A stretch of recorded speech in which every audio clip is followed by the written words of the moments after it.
Alrighty, let's dive straight into it. And I want to start with a story from this freaking incredible book, The Millionaire Fast Lane. I have a video on my channel where I summarize this, but genuinely, if you haven't read The Millionaire Fast Lane, it's very, very high on my list of recommended reading for anyone.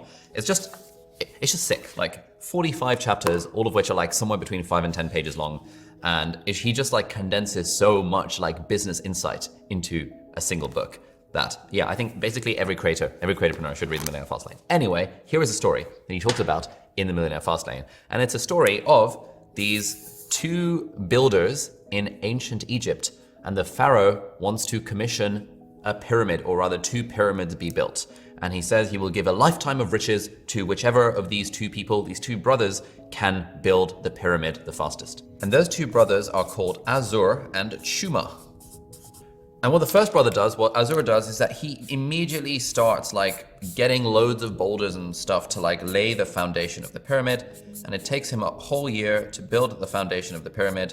I think that's what foundations look like. It takes him a whole year to build the foundations of the pyramid. And then at the end of the year, he's like, yeah, I've got my foundations. And he's gotten hench in the process because he's been like dragging all these boulders like to lay the foundation, to dig all the holes himself. Meanwhile, Chuma is not doing anything at all. In the first year, he's just in his little workshop, and he's just like tinkering away, trying to just like, draw diagrams and stuff. He's not building anything at all. Then in year 2, Azur starts building the base layer of the pyramid. And it takes him another whole year to do that, because now that he's got the foundations, he's like dragging all the boulders and like stuff to put the first layer of the pyramid in place. And at this point, it's still 2 years in and Chuma hasn't started laying a single brick yet. So Azur is like, hey, it's taking me ages to build this pyramid. And at this rate, I'm gonna have it finished in the next 30 years. But at least I'm going faster than my brother Chuma, who has not even started building his pyramid. Then it gets to year 3 and he's like, it's actually quite hard. And he manages to lay like 2 boulders in year 3. And at this point, Chuma still has not lifted a single brick. But towards the end of year 3, Chuma rocks up. He rocks up with this big ass machine that he's created. This is going to represent a machine. And he gets the machine to like dig the foundations for him. And the machine automatically places the boulders in the foundation. And this takes him about a month to do with the machine. So in a month, he has done the same work that Azur did in a whole year manually. At this point, Azur is like, oh, well, big deal. He's got this weird machine. It's not going to work anyway. And he continues like laying bricks painstakingly, continuing to lay his bricks to try and build his pyramid. But then the next month, Chuma shows up with his machine thingy and manages to lay, like within the space of a month, he did the same amount of work that Azur did in a whole year. And then within another month, he's got the next layer of the pyramid, and then the next one, and then the next one, and then the next one. And he eventually manages to build that pyramid in a few months and claim the reward. Whereas Azur is continuously like, I don't like these machines are BS, and like tries to lay his brick, tries to climb the pyramid, tries to lay the brick step by step. But then sadly, 12 years into the journey, he dies of a heart attack. So he is very much like RIP out of the equation. Whereas Chuma, who built the machine, then gets all the riches and all the stuff that the pharaoh has given him. Now, what this parable is supposed to illustrate is the difference between doing stuff manually and building a system to help give you leverage. And that is the main thing that we're going to be talking about in this little section of the course. How do we create systems? How do we create machines that let us be more like Chuma and have leverage that magnifies the force that we apply to our own creative hustles, rather than Azur, who is manually laying bricks one at a time painstakingly.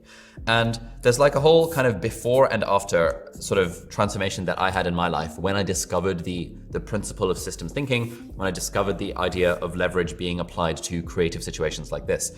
Where before, for the first year or so, as I was building my YouTube channel, it felt like a very heavy lift. Like I was making videos one at a time. I did not have a system. I was making a video, film, edit, publish, repurpose, like thumbnail, title as the video is uploading, all that kind of stuff. And then it's like, okay, cool. Now I've got a bit of time. Now it's on to the next one. And I was making these videos one at a time. I was doing what Azur was doing and laying the bricks manually. And then over time, as I started to read more about this stuff and getting more into the business theory, once I decided to take it seriously, I realized, hang on, why don't I try and build systems to leverage my own input, to leverage myself, to act as a force multiplier, so that it's less of a heavy lift for me to make individual videos one at a time, and instead I've got a content production system that can do a large amount of the work for me. Obviously, that doesn't mean I've got a system that does all the work. There's still large amounts of creative input and writing and filming required from my end, but there are certainly ways that we can use business theory to create systems that allow us to leverage our own time. And that's what we're trying to discuss in this section. This is, to be honest, what most of our course, the Part-Time YouTuber Academy, is about. Specifically, it's about how to build these sorts of systems to leverage yourself as a YouTuber. But in this Creatorpreneur course, I'm going to give you the basic foundations, and I'm going to teach you how you can apply this systems thinking, these business frameworks, to leverage yourself, whatever your creative side hustle is. And there's really 4 main benefits of having systems to leverage yourself. Those are 1, 2, 3, 4.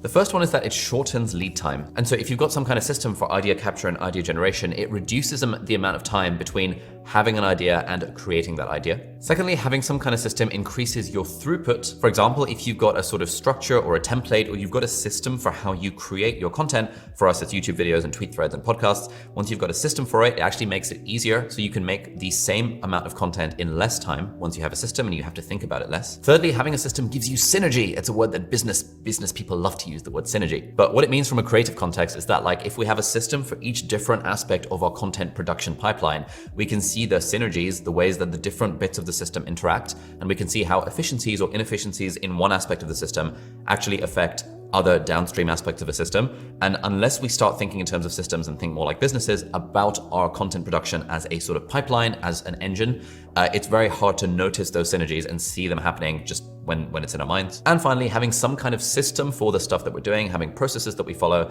lets us see what the steps are, and then lets us specifically optimize the steps that are taking a large amount of time. Because ultimately, what we're trying to do is be part-time creatorpreneurs. We're trying to build the successful creative side hustle, turn it into some kind of business while it's still a part-time thing. Yes, at the point where it becomes super successful, you could even make it a full-time job. But what we're trying to do here is minimize the amount of time we're having to put in, minimize the amount of a kind of annoying effort that we're having to put in. Ultimately, there's no getting around work, but we're trying to minimize the amount of hard work that it takes and maximize the rewards we're getting from it, both for ourselves and of course our audience, because ultimately this whole game is about providing value. So the real question is, how can we create systems to provide value to our audience in an efficient way at scale? And then the monetization component comes later, which we're going to talk about in the cash flow section of the course. So that was a little bit of stuff around the benefits of creating systems and creating leverage in the first place. Let's now dive into the methods for how exactly you can do this. So thank you for watching, and I'll see you in the next lesson.